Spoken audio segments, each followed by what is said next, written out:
friends, and welcome to episode 35 of Did You Bring the Hummus podcast. I'm Kimberly, your host, and I'm super excited to be here with you today. Did You Bring the Hummus is a podcast to help you go vegan. This season, I'm sharing new episodes every Monday discussing all things vegan. Most importantly, we'll talk about how to embrace this meaningful decision with fervor and fun. Episodes post every Monday on your favorite podcast app. Before we get started, I have one very important question for you. Did you bring the hummus? Did you know that I have a free Facebook group for fans of Did You Bring the Hummus? Join me there by clicking the link in the show notes. You'll connect with me and other fans. Today, I am joined by Gade Sawicki of Veggies Abroad, a vegan travel blog and consulting company. Rebecca lives in Metro Detroit and loves to travel. The blog showcases mouthwatering lineups of vegan food, action-packed travel guides, tips, and everything else a vegan or veg-curious traveler needs. On the consulting side, Rebecca uses her 15 years of experience working at the intersection of communications, fundraising, and event management to help nonprofits and ethical businesses leverage their missions, reach their goals, and expand their audience. In 2022, Rebecca worked with multiple tourism organizations to promote vegan options in their cities, but she's not stopping there. She plans to expand her efforts throughout the tourism industry, making businesses realize that having vegan options is not only an ethical and environmental decision, but a sound business decision too. Rebecca's knowledge is extensive, and her passion for travel and having an incredible vegan experience while doing so comes through as she shares her stories, tips, and suggestions. Whether you're planning a trip abroad, a deep dive into your local haunts, or a quick weekend trip, Rebecca can guide you to eat well while having an amazing time. You're going to love this interview. Let's go. Hey, Rebecca. Thanks for joining me tonight. Thanks so much for having me. I'm so happy to be here. I am so glad that you are here. I'm super excited about this conversation. My dream is to own my own vegan B&B. So I'm super interested in all things vegan hospitality. So I'm very excited to hear all the things that you know about and that what you're working on. But first, why don't we start with your vegan journey? Perfect. So I first became a vegetarian when I was about 12 or 13. So at this point, it feels like many moons ago. And I first made that transition because I had to write to a senator about an issue that I needed reform, or that I thought needed reform. And at the time, my sister had become a vegetarian, and at the time I didn't think too much of it. My family kind of all said, oh, it's a phase, she'll grow out of it. We grew up in a very rural community, like farmland. We were 4-H kids. So it was very unheard of at that time. It was like, what, the mid 90s, where, vegetarianism. That was kind of like this weird concept, especially where we lived. But I still really looked up to her immensely. And so I asked her, I was like, what do you think I should write about? And she goes, I think you should investigate slaughterhouse reform. And so you can imagine when a 12, 13-year-old goes down that path, they're not coming out the same way that they went in. And so my mind was boggled by everything that I found. I couldn't believe what was happening, and I just couldn't be a part of it anymore. So I dropped meat, then and there, and proceeded down that path for a long time. And then, like, many people, I didn't eat a ton of dairy or eggs, but I would always justify it with, they're happy chickens, they're happy cows, that kind of thing. Then about 5 or 6 years ago, I had fought with some health issues for a while, and nothing was ever right. And no matter what doctor that I visited, they would all tell me, like, you have irritable bowel, you have this, you have this. But I never got to the core issue of what was going on. And anything that they told me that I had or tried to medicate me with never worked. And so I was really, really, really frustrated. And I thought it was food related, but I couldn't find any doctor who would even venture down that path with me. Right. And so I finally did find a doctor who ran a full food sensitivity test on me. Tested me for like a ton of things. I think it was a couple hundred things. And it came back that I was really sensitive to casein, which is a protein in milk. or in dairy. And I was sensitive to a bunch of other things and tolerant to a bunch of other things. And so at that point, he was like, "Yo, aside from giving up dairy, you've got to give up gluten as well and some of this other stuff." And I was like, "Oh no." I was honestly kind of resistant to it at Hmm. first. It's silly now to think back on it, but I ended up doing it and honestly felt night and day different. It was Hmm. like a whole new world opened up for me. And then from there, I think, I did fight a little bit with did I ever really need dairy? Did I ever really need those eggs? And I did a little bit further investigation into it. And I think you just like you dig a little deeper and you're like, no, I don't. And you start to reveal the truth that there are no happy chickens or cows out there. Yep. Uh, so that, honestly made it easier. So I fully, jumped on the vegan bandwagon about 5-ish years ago. And obviously haven't looked back. Yeah. When you feel that good, both Yeah. physically and then mentally and emotionally, why Yeah. would you? Right. Right, right, and you connect all those other things, and now I just, like, feel silly for, like, the lies and things that I told myself to kind of justify it. But, it does give me perspective when other people talk to me who aren't vegan or vegetarian and are interested and bring up those same things, and so then I feel like I can relate, Hmm. and they feel the connection of, like, "Oh, she didn't just, like, pop into this world feeling like Right. this." I was Yep. like, "No, I mean, for everybody, it's a journey in, Hmm. some form or fashion." Yeah, yeah, for sure. I took a very similar journey in that I was vegetarian for a very long time, and I too was just like, oh, it's okay, the cheese, Yeah. and and I had when I went vegetarian, I was 20, and so I was like still living at home with my parents. I had a full-time job. I didn't Yeah. have a lot of bills, so I got rid of like all my leather shoes, handbags, all and changed Oh out my gosh, wow. all of yeah, I got rid of everything, but I was still, um, eating cheese and, eating baked goods that had eggs and dairy in it. Yeah, But like that was the last thing. And once I went vegan, I was like, why? Why do you hold on to that for so long? But you're right, it does make me more relatable to people who are yeah, like, it just seems so hard. And then when yeah, they see that you felt the same way and were able to do it anyway, right, then it seems a lot more like feasible for them to make that change too. right, yeah, 100%, and that's amazing that you got rid of all of that in your closet. I did. I was like, I don't want any of this anymore, and I gave away as much as I could, and and replaced it because at that point, what did I have to spend money on? So I was Sure, able to do that. right, I mean, it's totally understandable for a lot of people are not in that situation. They have to wait until they've worn out their shoes, the handbag isn't usable anymore, and then they buy a replacement that is vegan. And that is totally acceptable as well. I just feel very lucky that I was in that situation to make such a drastic change. I wish I'd done with the dairy and the eggs as well at that time, but, we learn, we grow, we change. absolutely. That's what life is all about, growing and Yep. learning. Let's talk about veggies abroad. Awesome. Yeah, tell me all about this.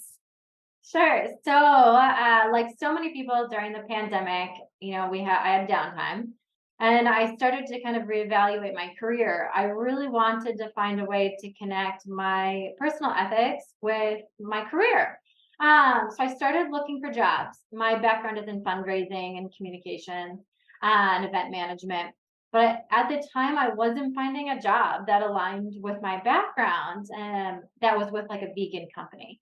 And so I got really frustrated and thought, am I never going to be able to do this?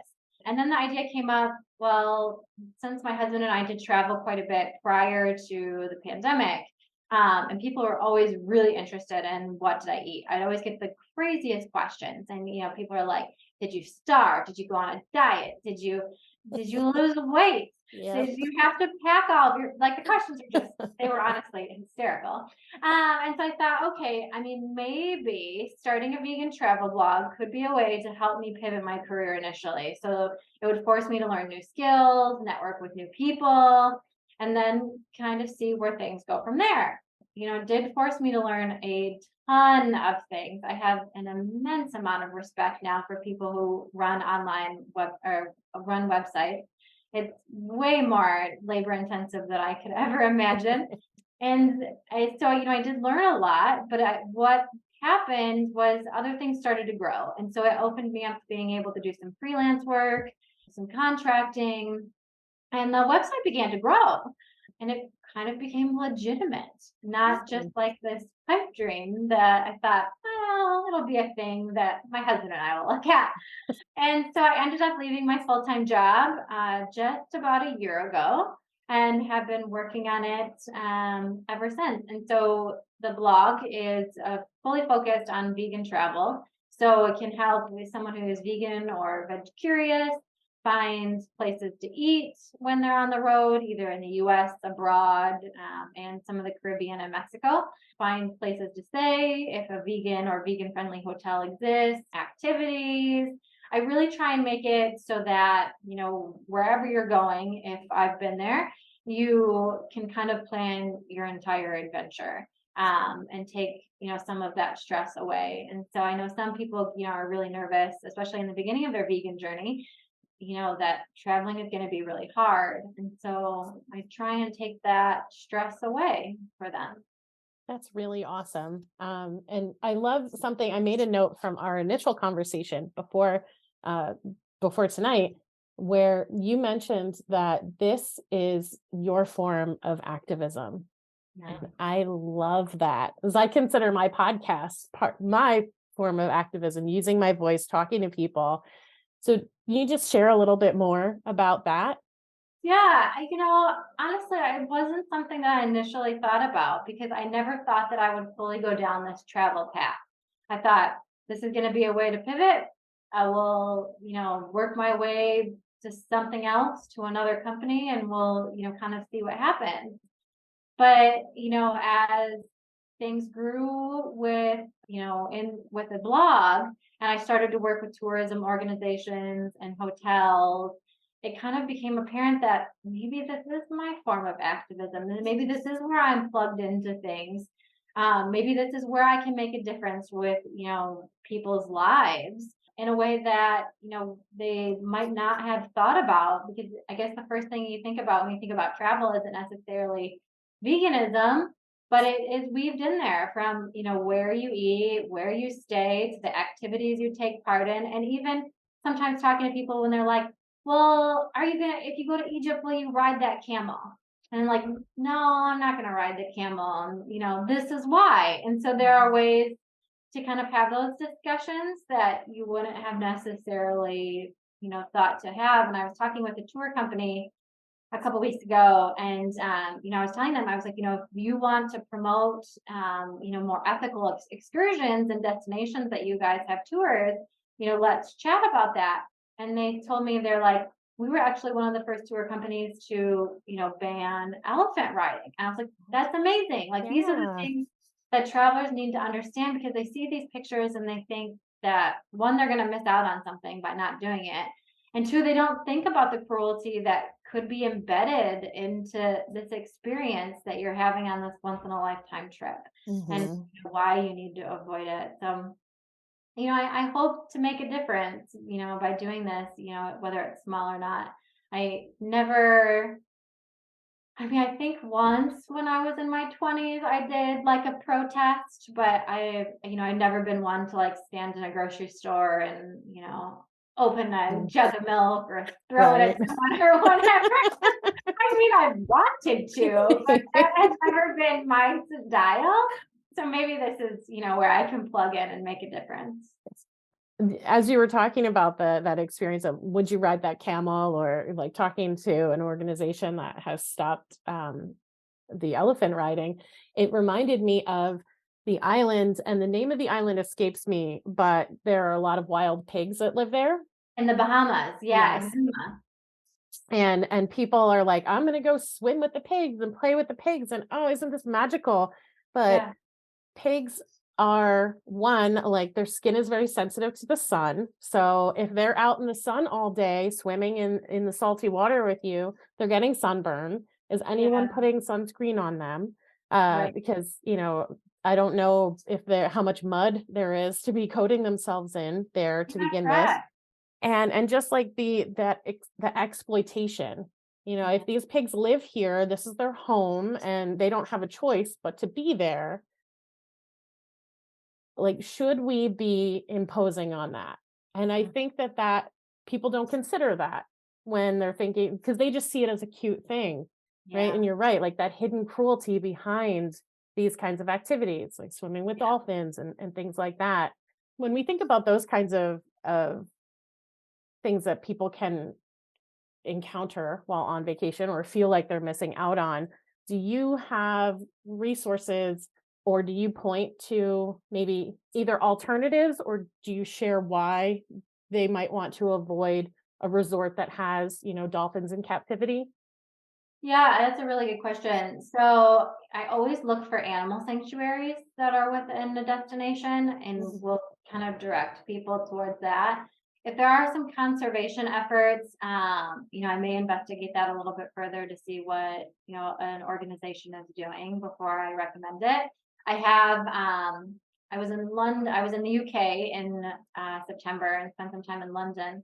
And when I came back and I was doing some writing on London, a couple places that I did stop at were city farms, which was kind of a unique thing that I hadn't Mm, ever seen, especially in London, which isn't a place where you necessarily see. And they, they weren't set up like a petting farm. Like the animals could come up to you if you wanted. You can't feed them mhm, or anything like that. So there's no like exploitive thing. It is a little bit funny that it is in the middle of the city, which makes it kind of strange. And so I was curious about that. I didn't have too much other information into it. So I did reach out to the Vegan Society there, which is the big organization in the UK. And, they were really kind to write back and say, wow, they don't work with those organizations. One thing that the reason that they don't promote some of that is because they oh, they used a really good word for it, but they try and or they feel like these organizations glorify farming. And so mhm, they make it seem like this lovely experience that yes, these animals are on their little pastures, they have their toys, they mhm. sun themselves, like they're living their, best little lives within reason. But that's not how farming actually is. And Right. I was like, you know what? I never thought about it that way. I do try and point to, organizations that are working to combat cruelty in some way. If I don't know, I will reach out to organizations that are, nearby or that I know. And then I just try and find other activities that, people can take part in. Like in the northern part of Michigan, I'm from the Detroit area. We have a lot of wineries, and so wine tasting is a big thing. And so I'll try and find vegan friendly ones and point people doing stuff like that or finding other activities that, aren't exploitative, um, which you generally can find. And I think once, not too many people have asked me about that, but I think Mhm. once you have that conversation around why you shouldn't be swimming with dolphins and, things like that. And like, don't get me wrong, like I love animals and like I really want to hug and boop all of their noses. Yep, me too. Uh, but there is cruelty behind it after you've like, given them attention and and it's sad. It is sad. Mhm. Been a long time since I've traveled anywhere. I think the last time JP and I went away, it was probably 2018. So it's been a few years. Yeah. And but one thing that I think people, when I'm thinking about traveling and where we're staying, even down to the room, like people think about if they're allergic to down pillows, then they know to request some alternative.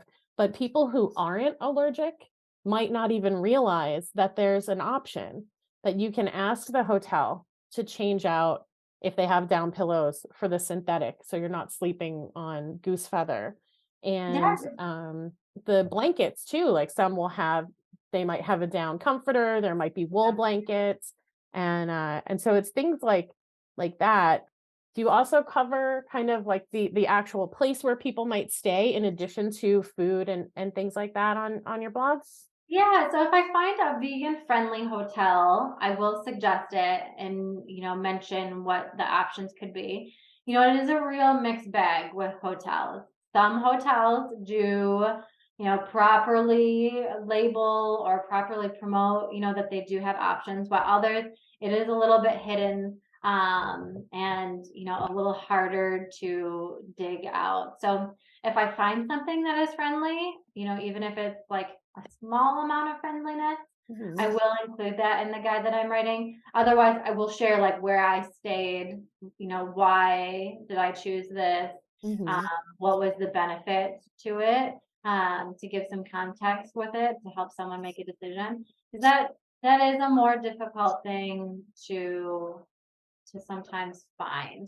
And a lot of times, depending on the type of traveler, people aren't spending a lot of time at the hotel. I mean, unless it's a resort. And Mhm. so, I mean, if you really are just looking for a, solid place to base yourself, finding something that's just kind of run of the mill can be Yeah. okay as well too. Mhm. But I am seeing a lot of places now that are swapping out, making more sustainable choices with toiletry options. I have come across quite a few that are using vegan and cruelty-free products. So that's good. So I always try and, make note of that. And then when I reach out to hotels when I'm, going to travel and looking for like partnership opportunities, I always explain like why did I reach out to them to kind of give them that boost, like, okay, you're doing something right. Like let's talk about all the other things that you can do Yeah. as well too. That's awesome.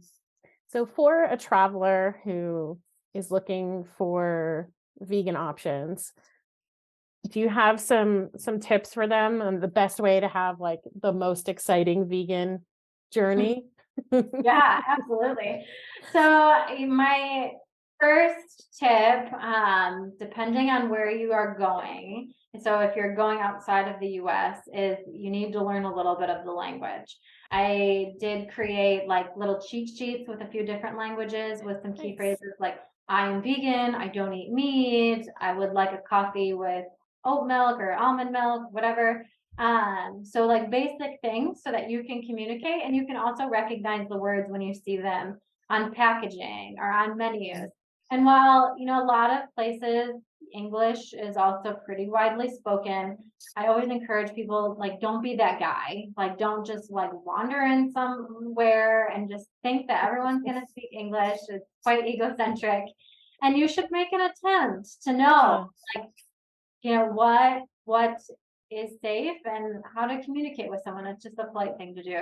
First and foremost, always learn a little bit of the language. And I take like I'll make little flashcards and I'll take them with me too. So like I can pull it out and be like, yeah, that's oat milk.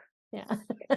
Great idea. Yeah, so it's like super helpful. And then second, once like I've started to research a destination and I find like stores I want to visit, there are quite a few, like if you go to like Berlin or Amsterdam, Paris, that have like stores that have like vegan and cruelty free clothing or fully vegan supermarkets. And even if I'm not grocery shopping, like I gotta check out like the Yeah. products that they have and see what they have. And so I will go to my Google Map and I'll pin things or save them. And you can save things with like little heart icons or little green flag icons. And so I'll differentiate my hearts and flags and stars between like, where I'm staying, activities, and then places I want to eat. And so that is really helpful. So then when you're out and about and you want to have lunch or whatever, you can pull up your Google map and see what's close by. And then, you can make a decision there like, okay, I'm going to eat at this place or that place. Or, if you thought you were going to eat lunch at like someplace but it happens to be on the other side of the city, then you can make it, a better choice from there too. And I kind of use that to kind of plan out my itinerary as well, so that I know like, some of these activities are, located to this restaurant or this other thing that I want to check out. So it can make it, really helpful just from a planning standpoint as well. And then for people who, maybe have allergies or sensitivities and they have to be careful with eating out, finding a place that has, a small kitchen or even a kitchenette can be really helpful. Even a small refrigerator can make all the difference. And then, trying to find, markets nearby. And any major city, like you'll have a variety of different supermarkets that you can go to. I mean, if you get lucky, you'll visit places that have, fully vegan Hmm. supermarkets, which is really awesome. Yeah. And so you can just go and purchase a few things and, make it, really easy. So then you don't feel like you're missing out. You're not going to end up in pain and continue about your trip. If you're traveling with a group, I always recommend that you have a conversation with the people that you're traveling with first, with and set expectations, so Yes. that there isn't angst or an argument during the trip of like, why don't you want to go to this steakhouse, or why would you want to go to this, veggie restaurant? Like, I don't want to do this. So, Hmm. everybody's on the same page and, understands what people want to get out of this, can make all of the difference. And then nobody has any travel FOMO when it comes to the end of it. I think lastly, I always pack snacks and then always pack like a small bag of just like medicine cabinet type things, like a digestive, charcoal, even in case you do eat somewhere and you think like, oh no, I like could have trouble with that, ibuprofen, things along those lines, because you never know what can Yeah. happen when you travel. And it just really helps to, be prepared. I have been in cases where I've had to go to a pharmacy in a foreign country, and finding things that way can be really, really difficult. Yeah. Those are all awesome tips. And I really love, and this is the one that didn't even occur to me, was traveling in groups, because I'm thinking like, oh, if I'm traveling and like my husband's vegan, no problem. But not Right. everybody is going with another vegan. Not everyone is traveling just, one or two people, that they are there in a group. And so thank you for pointing that out, to have that conversation ahead of time so that it isn't becoming the argument in front of the restaurant that you won't go into and everyone else wants to go to, or the other way around. So that is an amazing tip. Thank you for that Yeah, reminder. I mean, I would hope, like, if you're traveling with friends or family, that they would be like, yeah, we're not going to drag her to a steakhouse or whatever, but you never know. And I mean, and it comes down to too, like, if you need to eat certain things or you can't have certain things, it's like always good to give a reminder. I Hmm. generally either travel alone or I travel with my husband, so it's not an issue for me either. But we did once travel with some family, and that was a little bit harder. Yeah. It took a little more work, and there was Hmm. a little more lettuce eating than I think we would have liked. Yeah, especially on vacation.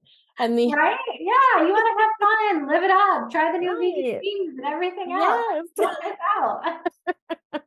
And yeah, if you can find a place where there's a small fridge in your room, Yeah, because, even just going to a new vegan restaurant or a new vegan shop that's like near home, right? You don't just get one thing. You've got to right. try lots of things. Yes, So, so you want to be able yes. to bring that back to the hotel and not have it go bad before you get a chance to eat it all. Right, right, exactly. And I'd say too, like if you're going somewhere and you think like, options could be difficult or like, or maybe really spread out, look and see if there is a vegan or a vegan friendly hotel. We got really lucky. I had never been to the Finger Lakes region in New York. It looks really beautiful and it reminds me a little bit of northern Michigan. Mm. Just very, very, very scenic, but not necessarily always been very vegan friendly. But in the Finger Lakes, there, depending on where you are, you'll find vegan friendly bread and breakfast and a fully vegan bed and breakfast there as well too. Cool. Yeah, so that like, we did find restaurants and things that were friendly. and some really cool activities because Farm Sanctuary is located there as well. But staying at that bed and breakfast was terrific because every morning we didn't have to worry. Like we had a full feast Right. ready for us. And it was like, great. I couldn't wait to go to breakfast. I have stayed there as well, and yes, I was always full leaving after Yeah, breakfast. yeah. So great. I was just like, I wanted to go to all of them. Do you have a favorite vegan trip that you've taken or location that you just love and is also super awesome for the vegans? Yeah. So I recently spent a week in Brighton in the south of England in September, and I would say that is definitely in my top five. I absolutely love, love, love Brighton. Brighton is this just little green community. They consider themselves unofficially the LGBTQ capital of Britain, but also the green capital of Britain. They have the only green member of parliament, and they're very green friendly and very vegan friendly. I don't think that I've ever been somewhere where I saw so many signs promoting vegan options. Nice. It seemed like every restaurant, every place that I went by had something like on their outdoor sign. It was amazing, and there are tons of vegan or vegetarian restaurants. There's a vegan shoe shop that's been there since I think the early 90s. Yeah, a perfume shop that everything is vegan and cruelty free. There is a vegan market that is there, and they have tons of really cool things. I wanted to buy one of everything when I was in there. And then down from there, there's a wine shop that also marks all of their vegan wine. It's just like a little bit of everything, and then it's right on the coast. So it's really gorgeous. So you get this Yeah. really great accessible town that's full of all these really great options, and then you're right on the water. So it's just really, really, really pretty. So I would honestly, like I kept when I was posting on social media, I really wanted Brighton to just invite me to live there. Uh, Right. because I loved it so much. I do love London a lot. And London is a great, great city for, any vegan because there's just a ton of options. But London can be a little bit intimidating because there is a lot going on. There's a lot of area to cover. And so I feel like Brighton is a really great, like a mini kind of London because it is Mhm. like you can easily walk most of the city. You have like kind of a similar amount like per capita of options. And so it's just like it's really, really great. And it's been voted, I think, one of the most vegan friendly cities in the world by Plant-Based News and Oh, maybe Veg cool. News as well in previous years. I mean, and there's absolutely, great reason for it. So I'd say this year Brighton is my absolute favorite. And so if Awesome. anybody from Brighton or the Brighton Tourism Board or government is listening, you have my number. You can invite me over. You can, I can come live there. I'm open. Just open to all the possibilities. My cats would love it. They love watching seagulls. Come on, perfect. Yeah. I did have one more question about you have been talking to different tour companies, right? And trying to help them establish more vegan or vegan friendly tours. Can you tell me a little bit about that? Yeah, so I have, when I started down this path of launching Veggies Abroad and trying to pivot my career, I thought I would just do general consulting. And so, with my background, and that did work out okay. But then as I started to kind of dive deeper into the tourism world, I realized that there are a lot of companies that are not promoting options or don't have options. So they're, not only is it an ethical choice for us, but it is a business, decision for them. And so they're leaving money on the table by not promoting these things to, vegan travelers, but also to the many flexitarian customers out there, veg-curious, or however you want to label them. So there's these dollars that, these places are missing. So I started working with tourism organizations to kind of promote these options.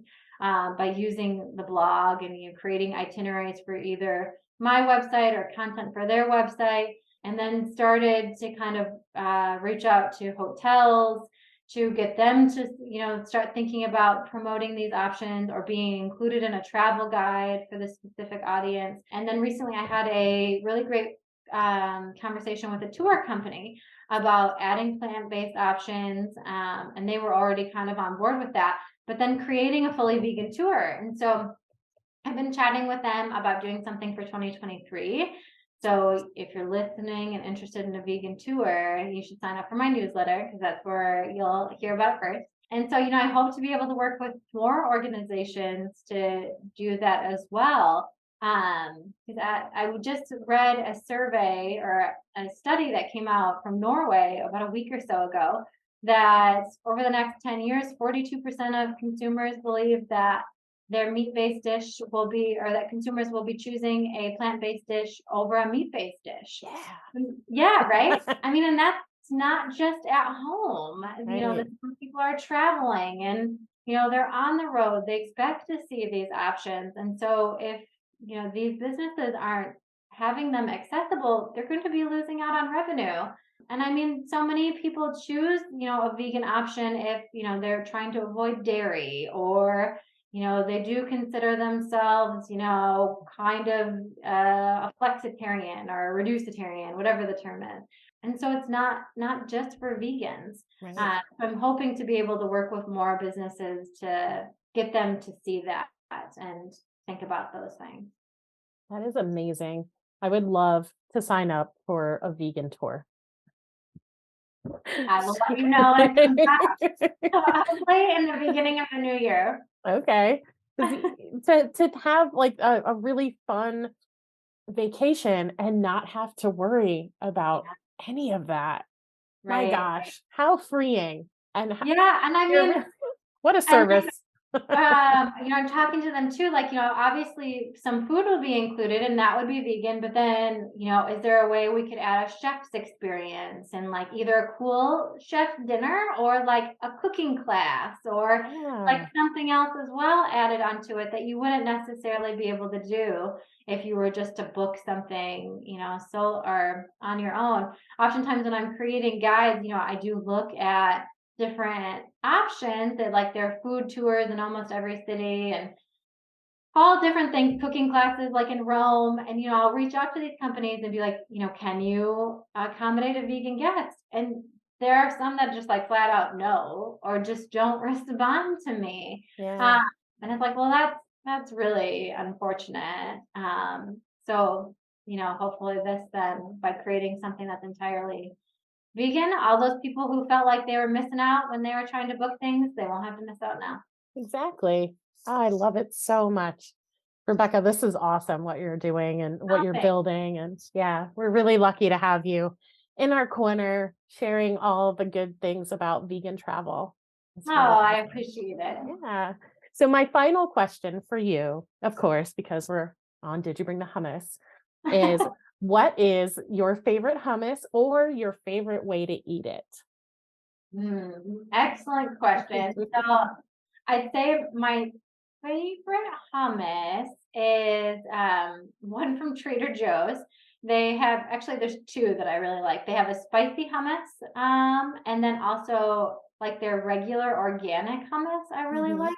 The organic hummus always tastes different than like the regular hummus that they have, like just the garlic one. I don't know, maybe it's just me. So those are my favorite ones. And then my favorite way to eat hummus, I'd say like right out of the tub. I mean, Mine too. Just a Trader Joe's. spoon. Yeah, Trader Joe's also has these little like veggie ball things in the freezer section. And so I always like eat them with hummus. But yeah, like I put hummus on everything. Tacos, burgers, like Mm, hummus is an equal opportunity it condiment. really is. Yeah.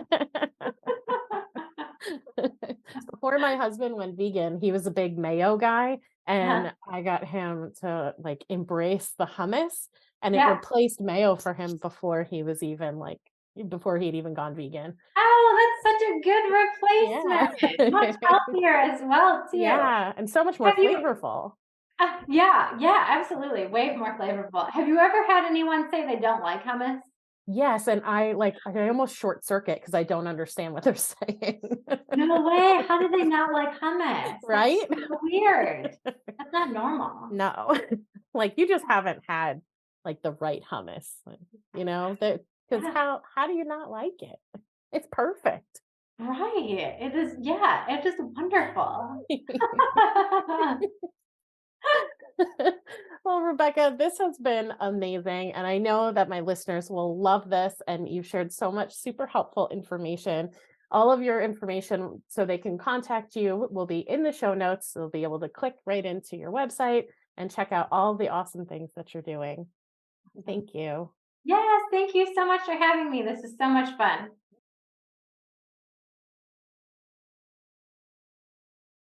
I don't know about you, but after listening to Rebecca, I am ready to hit the road. Did you get a chance to make some notes? Did you capture Rebecca's top tips? Learn a bit of the language if you're traveling to a country where your first language isn't theirs. Number 2, pin locations on Google Maps to help you plan your trip and your days. Number 3, consider your needs. Would a kitchenette serve you? Do you need a fridge in your room? The answer to that second one is yes. Where else will the leftovers go? Number 4, talk with your travel companions ahead of time about your vegan plans for the trip, especially if they aren't all vegan. What do you want out of it? And number 5, pack snacks and medicine cabinet type things, like ibuprofen. To connect with Rebecca, you can find her on Facebook and Instagram at Veggies Abroad or visit her website, veggiesabroad.com. As always, the links will be in the show notes. I hope you found this episode helpful and inspiring. Please subscribe to the podcast so you never miss an episode. And if you're loving it, please give Did You Bring the Hummus a 5-star rating. It's an easy way to keep supporting the show. You're also invited to join my free private Facebook group for fans of the show. You can find the link to that in the show notes. It's the last few days of January. How did Veganuary go for you? When you reach out with your favorite moment from this episode, let me know.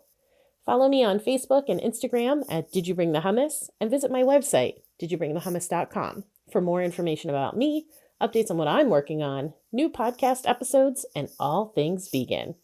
Finally, I would love to hear from you. What do you need help with? Is there a topic you want to hear covered on a future episode?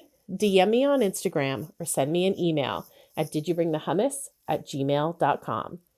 Thanks for listening.